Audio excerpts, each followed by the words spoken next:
win it all. Let's go.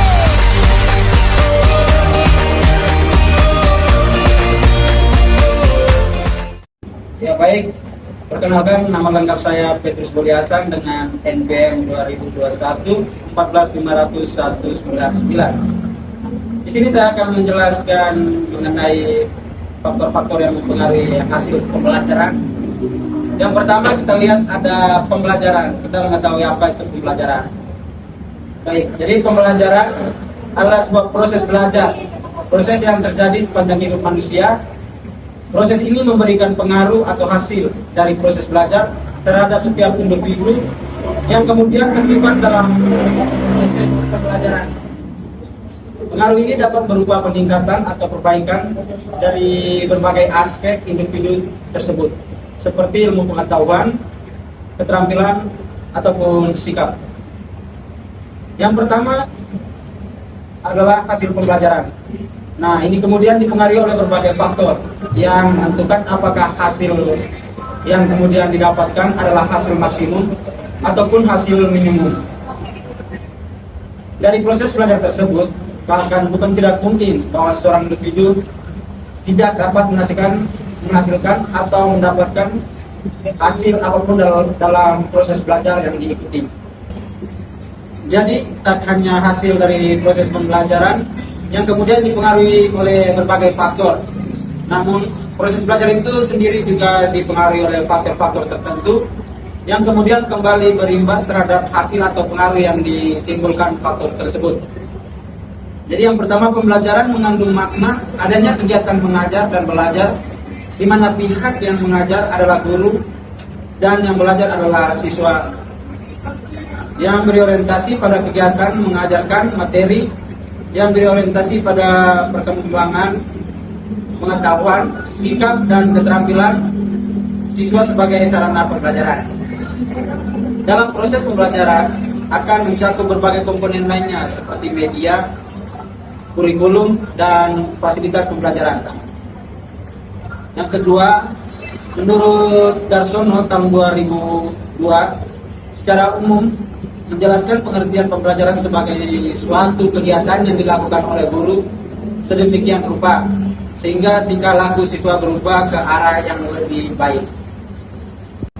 Perkenalkan, nama saya Lois Maria Demur Potrio dengan NPM 2021 145000602.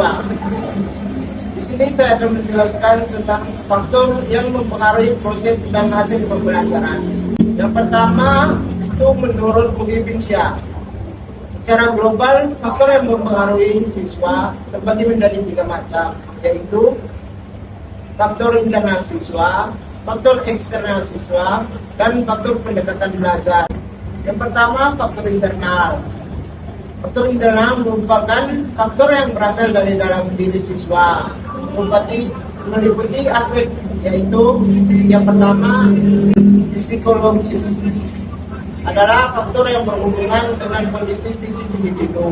Kondisi fisik yang bugar cenderung membuat hasil belajar siswa menjadi lebih baik bila dibandingkan dengan siswa yang memiliki kondisi fisik kurang sehat. Yang kedua itu faktor psikologis adalah faktor yang berhubungan dengan psikolog siswa. Perbedaan kondisi psikologis ini berbeda-beda tiap siswa. Meskipun begitu, perbedaan ini hanya ada pada keadaan ataupun beberapa faktor psikolog yang umum. Contohnya kecerdasan siswa, motivasi, minat, perhatian, sikap, bakat, dan daya tahan. Yang kedua adalah faktor eksternal. Faktor ini sendiri adalah faktor yang berasal dari luar siswa, yang mana mirip dengan faktor internal.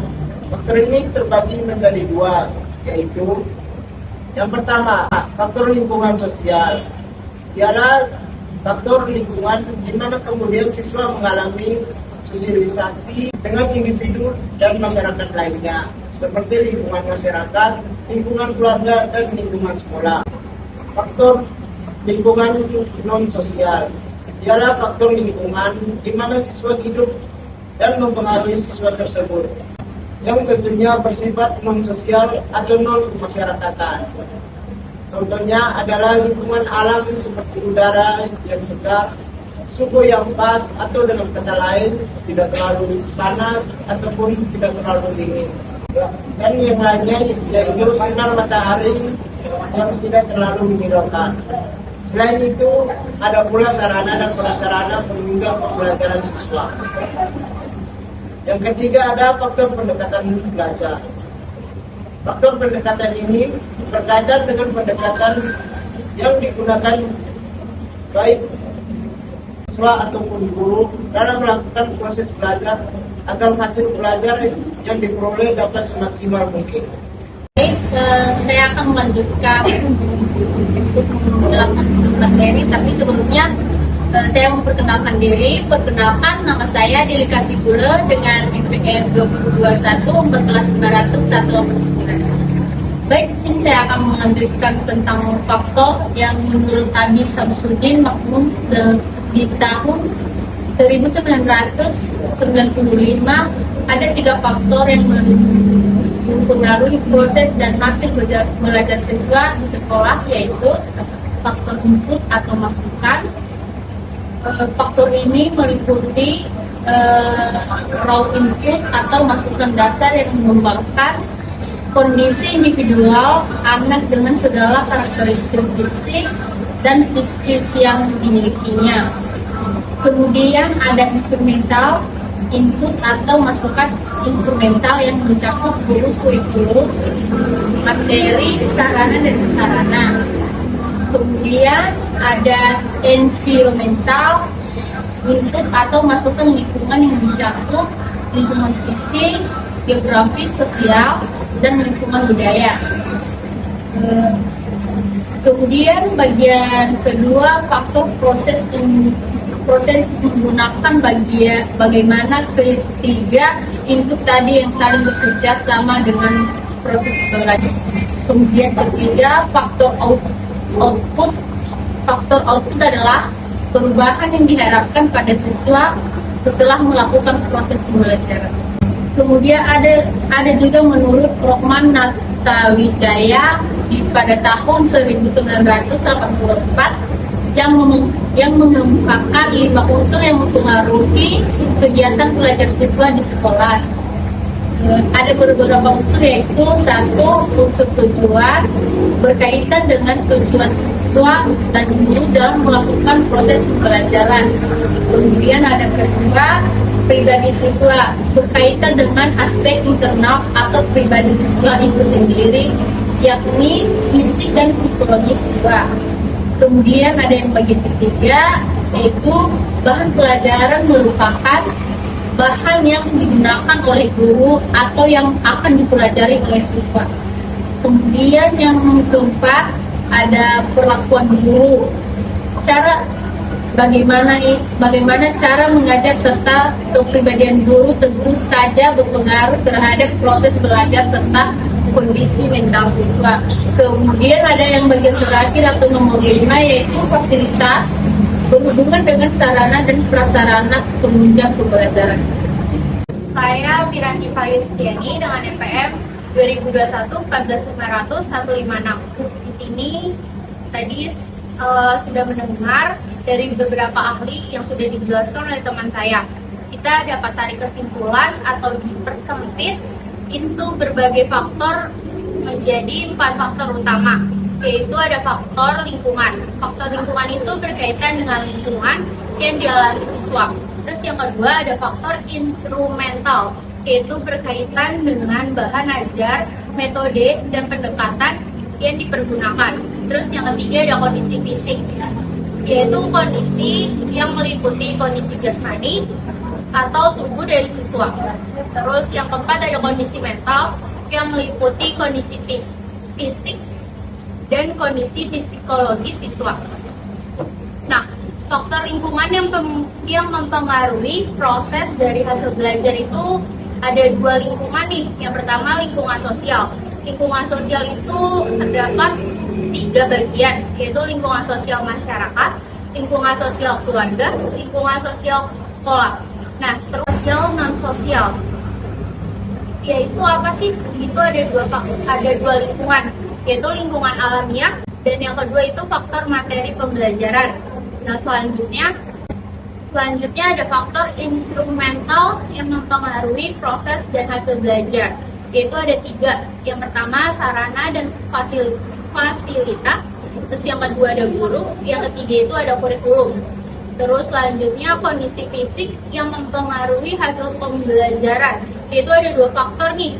Faktor yang pertama itu faktor-faktor fisiologis adalah faktor yang berhubungan dengan kondisi fisik individu.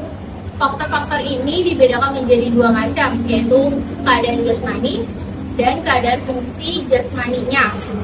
Terus yang kedua itu ada kondisi fisik yang sehat dan bugar akan memberikan pengaruh positif terhadap kegiatan belajar individu. Sebaliknya, kondisi fisik yang lemah atau sakit akan menghambat tercapainya hasil belajar yang maksimal. Secara umum, kondisi fisiologis seperti kesehatan yang prima, tidak dalam keadaan lelah dan capek, tidak dalam keadaan cacat jasmani, dan sebagainya semua akan membantu dalam proses hasil belajar. Perkenalkan, nama saya Yuveni Ida Satida dengan NPM 202114500196. Di sini saya akan menjelaskan tentang yang ketiga, yaitu keadaan fungsi jasmani atau biologis. Selama proses belajar dan pembelajaran yang berlangsung, peran fungsi fisiologi pada tubuh manusia sangat mempengaruhi hasil belajar, terutama yaitu panca indera. Panca indera adalah bagian yang berfungsi dengan baik, akan mempermudah aktivitas belajar dengan baik pula. Sedangkan dalam proses belajar, panca indera merupakan pintu masuk segala informasi yang diterima dan ditangkap oleh manusia, sehingga manusia dapat mengenal dunia luar. Panca indera yaitu memiliki peran besar dalam aktivitas belajar, yaitu contohnya ada mata dan telinga. Menurut Aminuddin Rasyad pada tahun 2003, panca indera merupakan ilmu pengetahuan yang artinya kondisi panca indera tersebut akan memberikan pengaruh pada proses dan hasil belajar. Dengan memahami kelebihan dan kekurangan panca indera tersebut dalam memperoleh pengetahuan dan pemahaman yang akan mempermudah dalam memilih dan menentukan jenis rangsangan atau stimuli dalam proses pembelajaran. Kemudian, kondisi mental yang mempengaruhi pada proses pembelajaran yaitu ada 7. Yang pertama adalah kecerdasan atau inteligensi siswa. Yang kedua ada motivasi siswa tersebut. Yang ketiga adalah minat. Keempat yaitu perhatian. Yang kelima sikap. Yang keenam bakat. Yang terakhir yaitu kognitif atau daya nalar. Terima kasih. If it feels alright, wanna jump in the low and break me up. Don't she dance